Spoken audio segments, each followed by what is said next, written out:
Who are you? What is your identity? We wear masks. We put them on, others put them on for us. We live based on these identities. And we have to really reflect on what identities we wear. Is it a caretaker? Is it the authoritarian? Is it the victim? Is it the one who's always okay, who never complains? What identity do you put on? And what formed your identity? Things like shame, toxic shame, often defines who we are, especially because toxic shame dictates to us our internal worth. If we identify with these internal messages, it's going to be really, really hard for us to shift out of those belief systems, of those realities. The way that we identify ourselves is reflective of how we see ourselves. So for example, if you identify as a caretaker, you are locked into that identity. Now you become a slave to that identity. So instead of essentially having the qualities of taking, say, sometimes I caretake, I am self-centered, that's an identity, versus I have the ability to focus my attention on myself.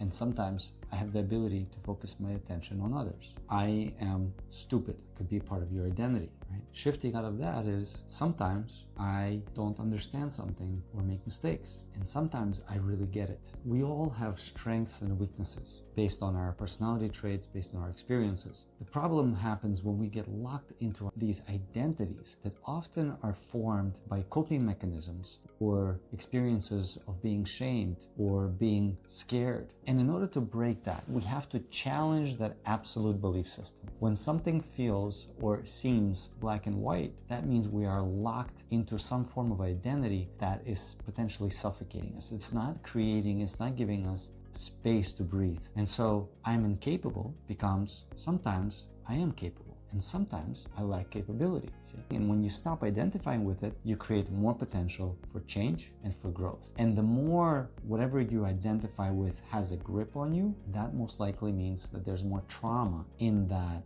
experience. And all that means is that that part of you that really identifies with that reality just needs to be held a little bit more with compassion, a little bit more with truth. Taking the time to identify what masks we wear, what masks others have put on us that feel very black and white, that feel very absolute, and that are not serving us. And then taking some time to sit with those masks and challenge them.